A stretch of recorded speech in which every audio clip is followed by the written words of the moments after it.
우리말에 수건이 풀렸다라는 말이 있습니다. 수건은 오랫동안 품었던 염원, 이 마음의 소망을 이야기하죠. 최근에 개봉한 1947 보스턴이라는 영화가 있습니다. 1947년 보스턴 국제 마라톤을 배경으로 하고 있는 영화입니다. 이 영화에 보게 되면 두 명의 주인공이 등장을 하게 됩니다.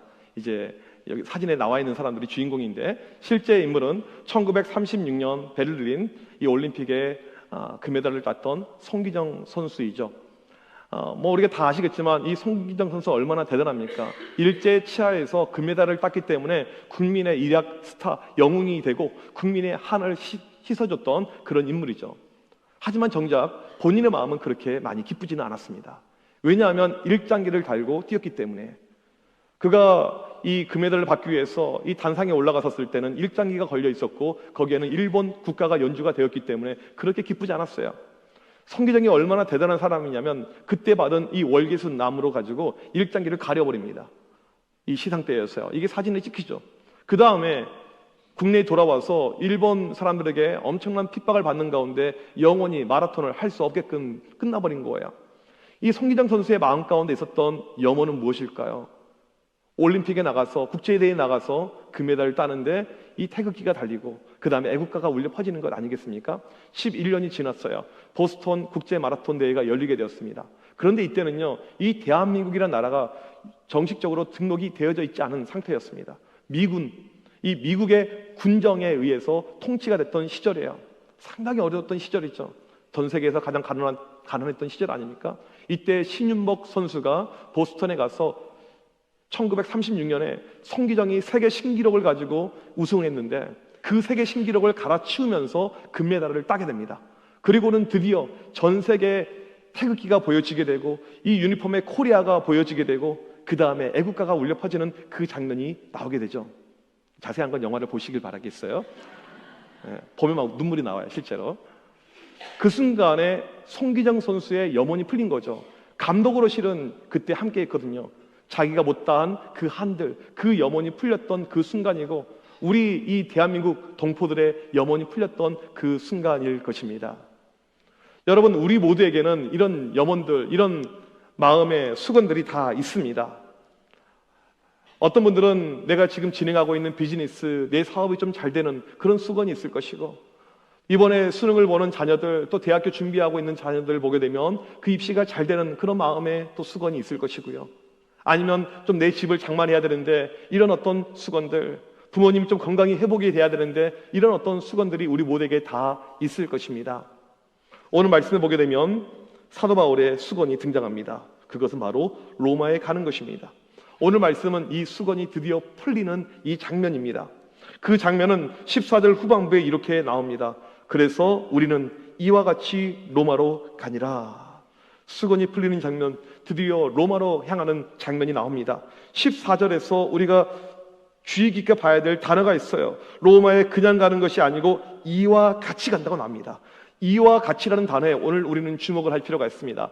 헬라어 성경 보게 되면 후토스라고 나와 있습니다. 이건 이와 같이, 그러므로 여러 가지 해석이 가능할 수 있지만 오늘 본문에서 in this way, 이런 방법으로, 과거 하나님께서 역사하셨던 그 방법으로, 과거에 하나님께서 일하셨던 그 방법으로, 이것이 바로 이와 같이의 의미예요. 오늘 이 이와 같이 하나님께서 역사하여서 로마에 갔다고 이야기하는데 그 이와 같이의 정말 깊은 의미가, 구체적인 의미가 무엇인지 오늘 말씀을 통해서 살펴보도록 하겠습니다. 첫 번째로 여호와 이레의 하나님입니다. 11절 말씀을 다 같이 읽도록 하겠습니다. 시작. 석 달 후에 우리가 그 섬에서 겨울을 난 알렉산드리아 배를 타고 떠나니 그 배의 머리 장식은 디오스구로라. 석 달 후라고 나와 있습니다.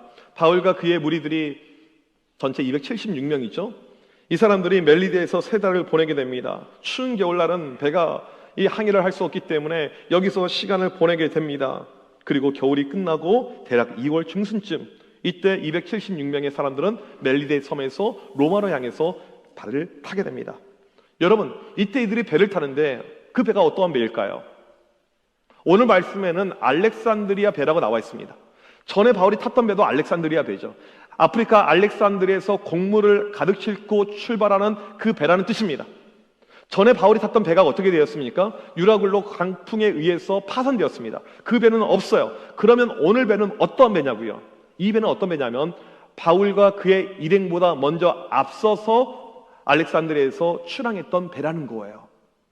이 배의 선장은 태풍, 광풍, 여러 가지 겨울의 지중해 바다의 어려움을 알고 미리 가서 멜리데 섬에서 준비하고 이 겨울이 끝나기를 기다렸던 그 배라는 것입니다. 그 배를 바울과 그의 일행들 276명이 사람들이 타고 지금 출발하게 된 것입니다.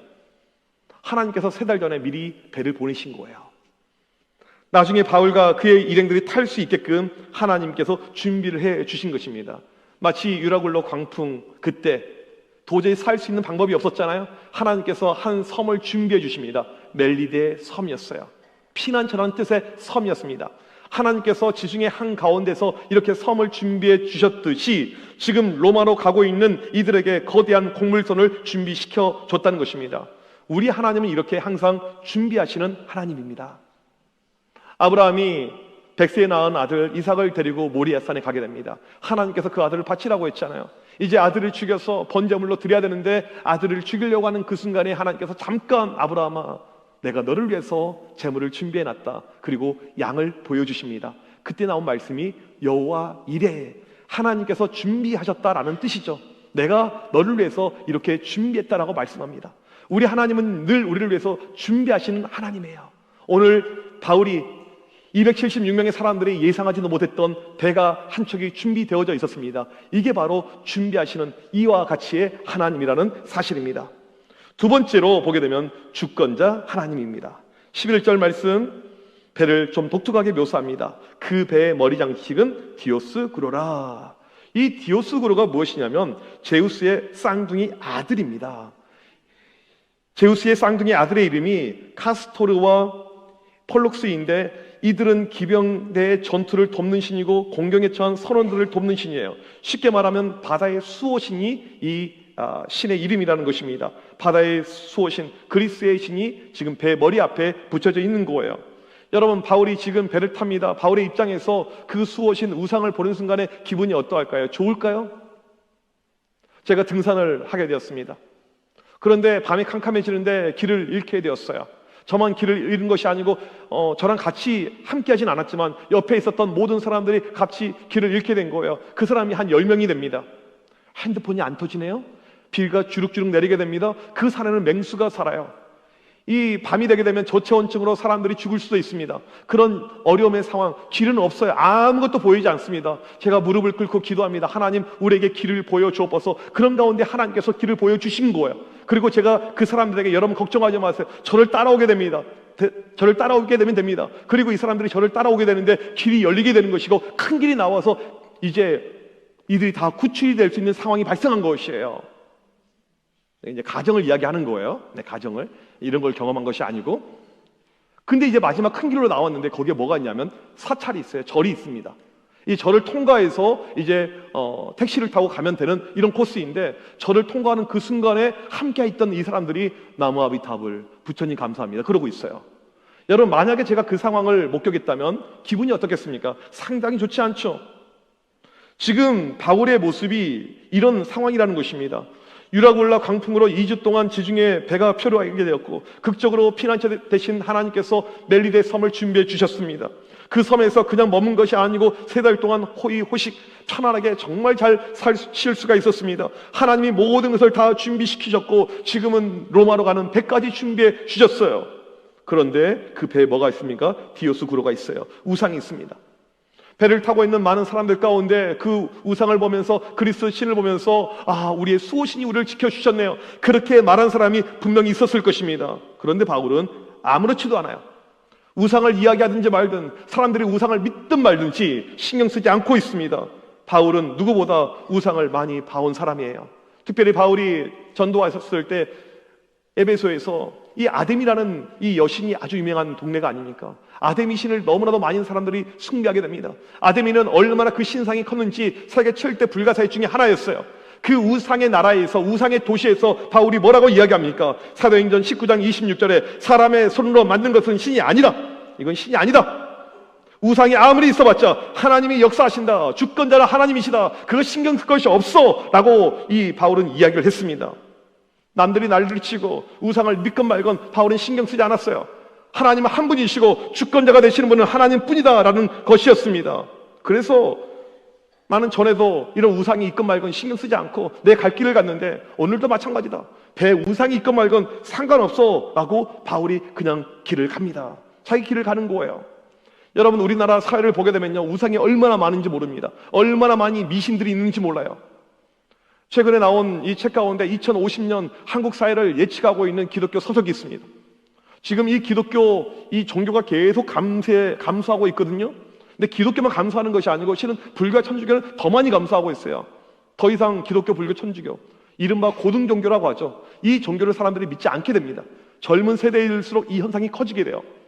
그러면 2050년이 되면 어떤 일이 발생할 것인가? 이제 정말 이 종교 가운데 있는 사람들이 없을 것이다 라고 이야기를 해요. 무교가 엄청나게 많아지는 거죠. 그런데 사람들 안에 여전히 종교성은 있어요. 미신을 숭배하는 사람들이 늘어날 걸로 예측을 하고 있습니다. 어떤 정형화된 종교가 아닌 미신을 숭배하는 사람은요, 갈수록 늘어날 것을 지금 예측을 하고 있어요. 여러분, 사람들이 이사할 때 어떤 날 이사합니까? 손 없는 날 이사를 하게 됩니다. 언제 결혼을 합니까? 날짜를 받을 때 좋은 날짜, 손 없는 날. 손이 무엇을 의미합니까? 귀신을 의미하죠. 귀신이 없는 날을 달력에서 보고 그날 이사를 해야 돼요. 저는 이사할 때 무조건 손 있는 날 이사합니다. 왜 그런 줄 아세요? 싸니까. 제일 싸요. 그리고 날짜도 다 비어 있어요.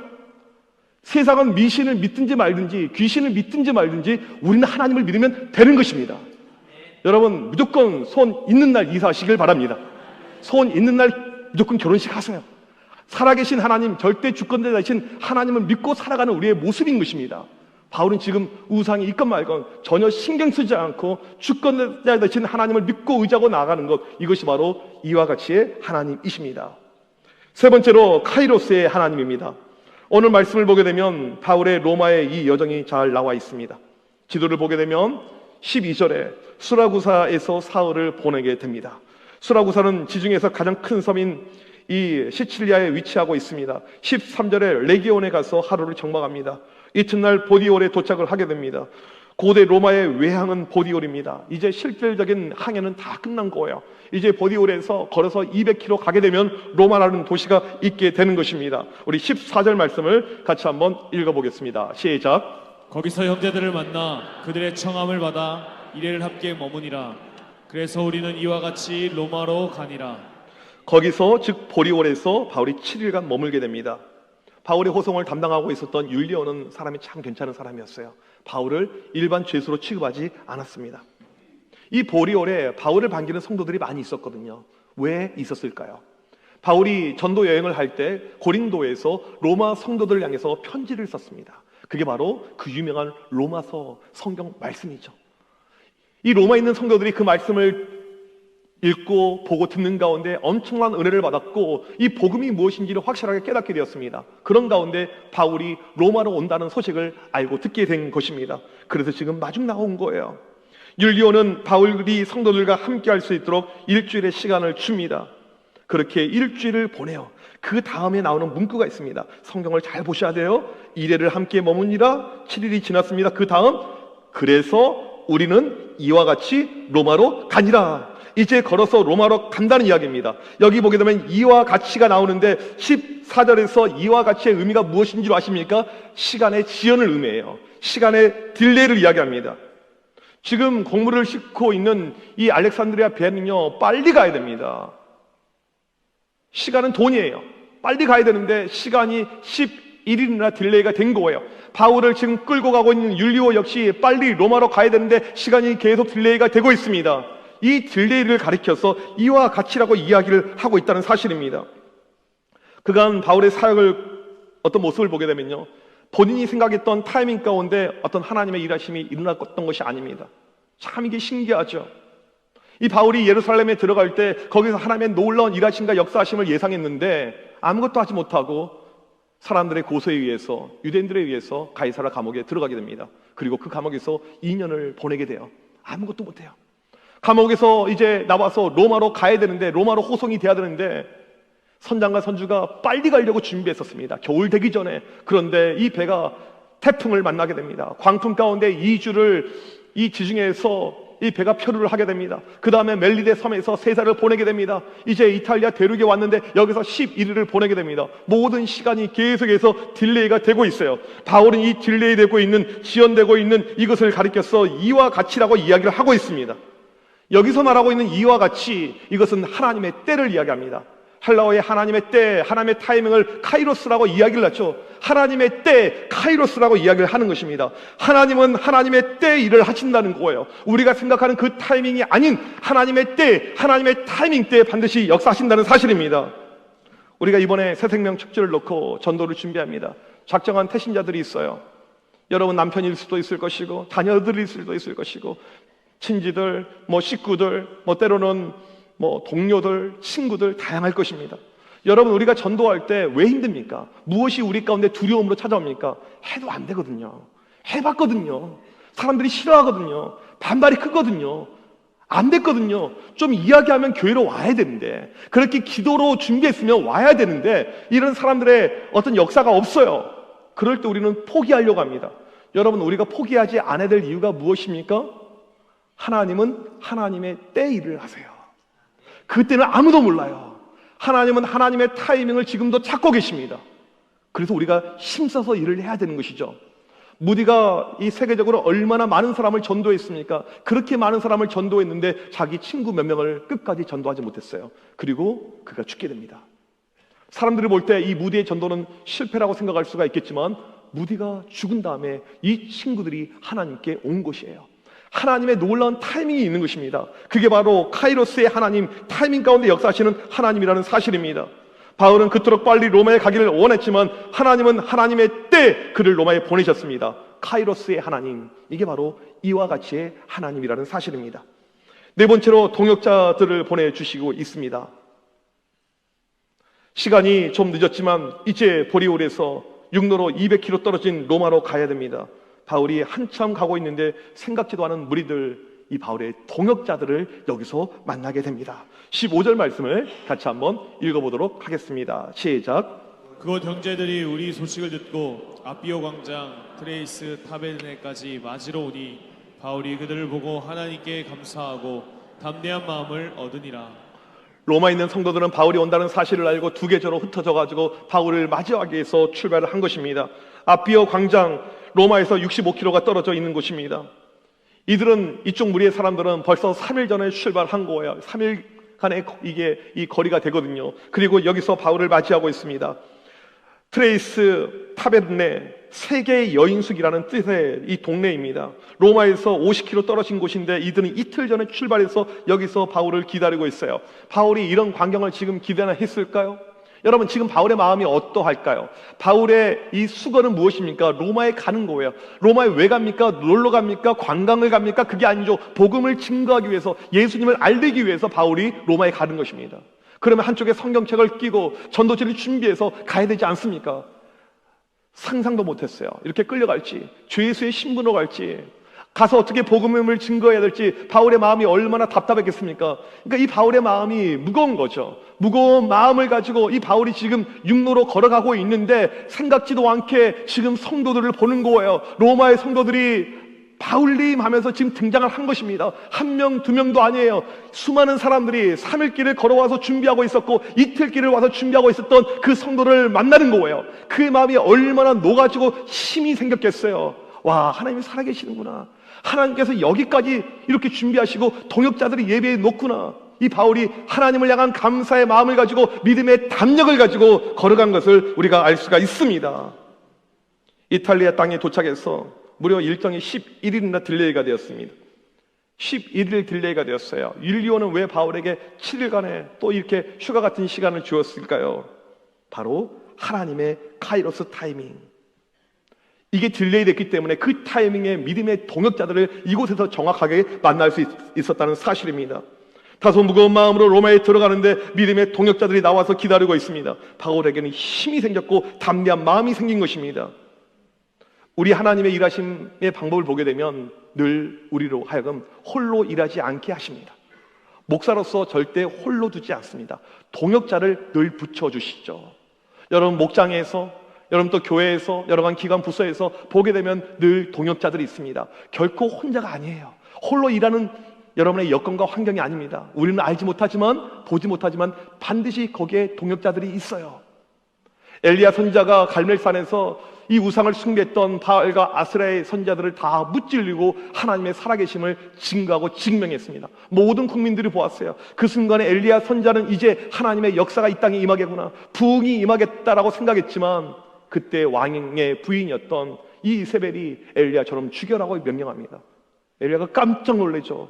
어떻게 많은 사람들이 이렇게 하나님의 역사하심을 받는데 내 편이 하나도 없을까? 엘리야가 도망을 칩니다. 그리고 하나님께 하소연하죠. 하나님, 이게 무엇입니까? 이 땅의 모습이 무엇입니까? 내가 그렇게 하나님 일을 하려고 하는데 내 편이 누가 있습니까? 저 죽여주옵소서. 그 순간에 하나님의 음성이 들려옵니다. 엘리야야, 내가 바알과 아세라에게 무릎 꿇지 않은 7,000명을 준비해놨다. 엘리야는 감히 생각도 못했죠. 이렇게 많은 믿음의 동역자가 있을 것인가? 지금도 마찬가지예요. 우리는 알지 못하지만, 보지 못하지만 믿음의 동역자가 곳곳에 존재하고 있습니다. 내가 내 삶의 문제가 너무나 힘들어서 혼자서 바둥바둥거리면서 살고 있고, 이걸 위해서 간절히 기도하고 있는데 응답이 안 돼요. 여러분 혼자가 아니에요. 여러분을 위해서 충고하고 있는 중보 기도자가 있다는 사실을 믿으시길 바랍니다.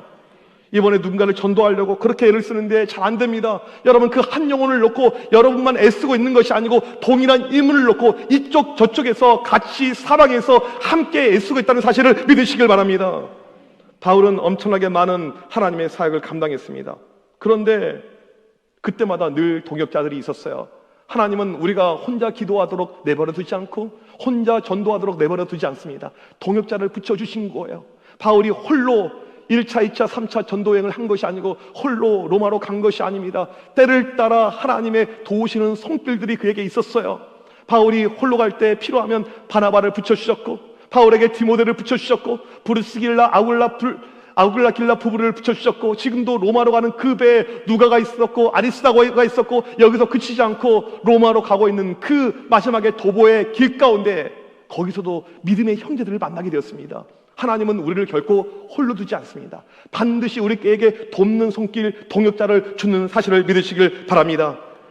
지금 바울이 로마를 걸어가고 있는 아비오 대로, 이 길은 원래 로마의 개선 장군들의 개선 행진 코스였습니다.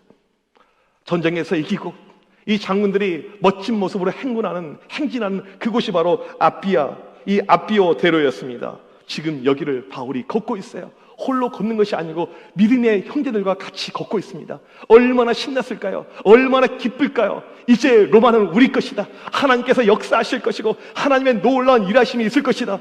믿음의 개선 장군이 되어서 바울이 그곳을 멋지게 행군을 하고 있는 것입니다. 과거에도 시간 날 때마다 동역자를 붙여주셨는데 이와 같이 하나님께서 지금도 바울에게 동일한 마음으로 동역자를 주고 계십니다. 여러분 기억하십시오. 우리 하나님은 이와 같이 하나님이세요. 과거에 역사하셨던, 과거에 크게 일하셨던 그 하나님, 그 동일한 모습과 방법으로 지금도 우리에게 역사를 하고 계십니다. 바울에게만 이와 같이가 아니고 우리에게도 이와 같이가 적용이 되는 것입니다. 생각지도 않은 배를 준비해서 모든 것을 준비하신 여호와 이레의 하나님, 우상이 있건 말건 하나님 절대 주권을 역사하시는 그 하나님, 11일이나 시간이 지체되었지만 하나님의 타이밍에 역사하시는 카이로스의 하나님, 마지막으로 생각지도 않은 믿음의 동역자를 붙여주셔서 다시 한번 큰 힘을 일으켜 주시는 그 하나님, 이 하나님이 오늘 또 우리 가운데 함께한 것을 믿으시길 바랍니다. 그 믿음을 가지고 사도 바울처럼 믿음의 행진, 복음을 향해서 달려나가는 우리 모두가 되시길 주님의 이름으로 간절히 축복합니다.